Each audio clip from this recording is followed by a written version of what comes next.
The story begins with Su Yunjin getting off the school bus. Immediately, many students start talking about her beauty, elegance, and confident walk. Among them, there is one who looks at her with particular interest. Cheng Zheng, the most popular boy in the entire school, admired by both teachers and students for his intelligence, looks, and athletic skills. When their eyes meet, Cheng Zheng smiles subtly, but Su Yunjin simply glances at him and keeps walking, as if he were just another student. This reaction surprises Cheng, who is used to girls blushing or greeting him enthusiastically. Later, in the classroom, the teacher announces that a new student will be joining them, Su Yunjin. The moment she enters, the entire class falls silent. Her presence is so striking that even the teacher seems slightly distracted. When she introduces herself, she speaks calmly and politely, but without unnecessary smiles. Some of the girls start whispering, clearly feeling threatened by her charm, while others just admire her. Cheng Zheng, sitting in the back, watches her with growing curiosity. During break time, several boys try to approach Su Yunjin, offering to show her around the school. She thanks them, but politely declines, saying she prefers to explore on her own. When she heads toward the library, she finds Cheng Zheng already there, reading a book. He closes it, stands up, and walks toward her. With a confident smile, he says, "You're Su Yunjin, right?" "I'm Cheng Zheng. People say I'm the most handsome guy here, but I think you might just steal that title from me." Su Yunjin looks at him for a moment and then responds, "Flattery doesn't work on me." Without another word, she turns and walks away, leaving Cheng frozen in place, both surprised and intrigued. From that day on, Cheng Zheng becomes determined to get her attention. He starts sitting closer to her in class, finding excuses to talk to her, and even volunteering to be her partner for school projects. But Su Yunjin remains distant, always polite, but never letting him get too close. One afternoon, during physical education class, the students are divided into teams for a basketball match.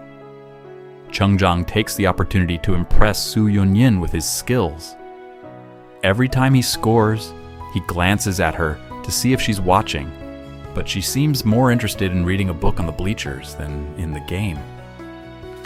When the match ends, Cheng Zheng walks up to her, slightly sweaty but smiling. "Did you see my winning shot?" he asks. Su Yunjin closes her book and replies calmly, "I saw it. But I also saw you missed 3 before that." Then she gets up and leaves, once again leaving him speechless. Cheng's friends start teasing him, saying it's the first time they've seen a girl reject him so openly. Instead of being discouraged, this only makes him more determined to win her over. Over the next few days, Cheng Zheng begins to investigate more about Su Yunjin. He finds out she recently transferred from another prestigious school and that her academic record is outstanding. He also hears rumors that she comes from a wealthy family, but Su never talks about her personal life. One day, while they are assigned as lab partners in chemistry class, Cheng tries a different approach. "You're good at everything, aren't you?" he says, watching her mix the chemicals. Su glances at him and replies, "I'm just focused." "You should try it." Her cold yet elegant demeanor fascinates him even more.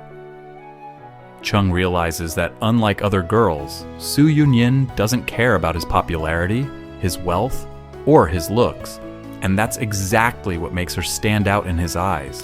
One rainy afternoon, classes are dismissed early. Most students run to avoid getting wet, but Su Yunjin calmly opens her umbrella and walks toward the school gate. Cheng Zheng, noticing her from a distance, quickly catches up to her. "You know, walking alone on a rainy day looks pretty, but it's also kind of sad," he says with a grin. Su replies without looking at him, Then don't look. Cheng laughs softly. You really don't make things easy for people, do you? They walk together in silence for a few steps until a group of boys from another class passes by and tries to flirt with Su. Cheng steps forward, blocking their way, and tells them to leave. The boys hesitate, but eventually walk off, muttering under their breath. You didn't have to do that, Su says. I know, Cheng answers, but I wanted to. Su doesn't respond. She simply keeps walking until they reach the main road, where she gets into a black car that has been waiting for her. Cheng watches as the driver opens the door for her and bows slightly. This confirms what he suspected. Su comes from a wealthy family. From that day on, Cheng becomes even more curious about her life outside school. He starts noticing the small details, the discreet yet expensive watch she wears, the way she carries herself, the books she reads in their original language. One evening, at the school library, Cheng finally decides to ask directly. Why did you transfer here, Su Yunjin? She looks at him for a long moment before answering. Let's just say I wanted a change. But a change doesn't mean I want distractions. And with that, she goes back to reading, leaving Cheng once again both frustrated and intrigued. A week later, the school hosts a cultural festival where students set up booths, performances, and exhibitions. Su Yunjin is assigned to help with the literature club's poetry reading. She dresses in a simple yet elegant white dress, her hair tied back, attracting the attention of everyone present. When it's her turn to read, her voice is calm and clear, carrying a certain grace that makes the entire audience fall silent. Cheng Zheng, who is in charge of the basketball club's booth, abandons his post just to watch her. After the reading, Cheng approaches her with a cup of hot tea. You were incredible up there, he says sincerely. Su takes the cup, gives him a brief nod, and says, Thank you. It's the first time she's thanked him for anything, and Cheng notices it immediately. Encouraged, he walks with her for the rest of the festival. They stop at various booths, and although Su maintains her usual composure, Cheng catches small hints of amusement in her eyes when she sees something she likes. Later that afternoon, they pass by the basketball court, where some students are playing a friendly match. The boys challenge Cheng to join, and he accepts, asking Su to wait for him. While she watches, one of the opposing players accidentally collides with Cheng, causing him to fall and scrape his arm.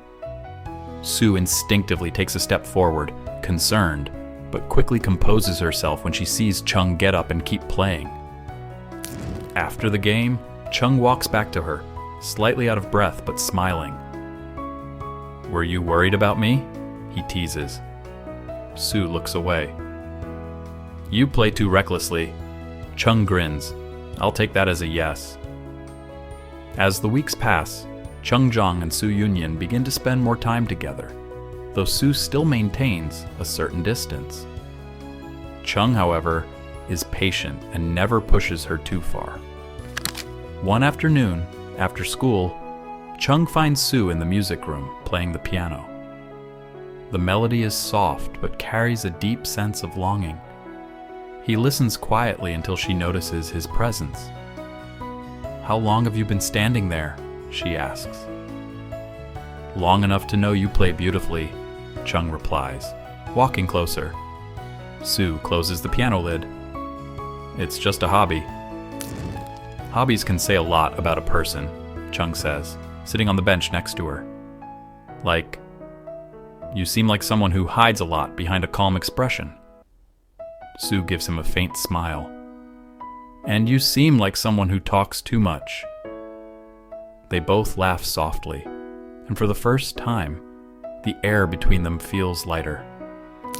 A few days later, a rumor spreads through the school that Cheng Zheng has been seen rejecting several girls who confessed to him. Some say it's because he already likes someone. Su overhears this but doesn't comment.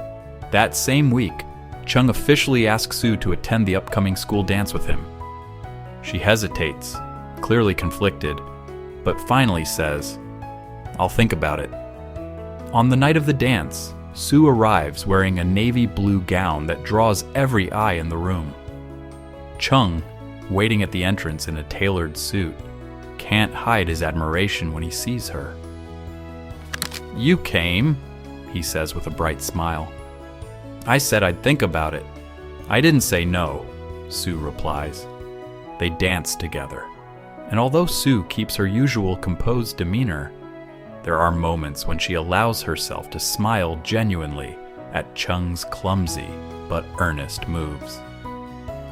After the dance, Cheng Zheng walks Su Yunjin home. The streets are quiet, lit only by the soft glow of the street lamps. "Did you have a good time?" Cheng asks. Su hesitates for a moment before answering, "Yes.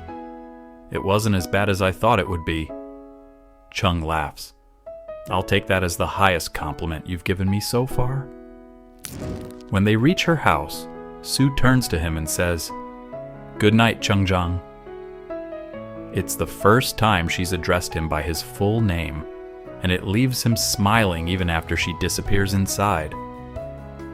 In the following days, Cheng continues to court her in his own way, walking her to class, sharing books he thinks she might like, and occasionally surprising her with small gestures, like her favorite tea, or a quiet spot in the library he's reserved just for the two of them. Eventually, Su begins to open up more. She reveals that she transferred schools because of family matters, and that she prefers to keep her personal life private to avoid unnecessary gossip. Cheng listens without pressing her for more details, happy just to be someone she trusts enough to share with. One afternoon, as they're leaving school together, Cheng stops and looks at her seriously. "Su Yunjin, I like you. Not because you're beautiful or smart, though you are, but because you make me want to be better."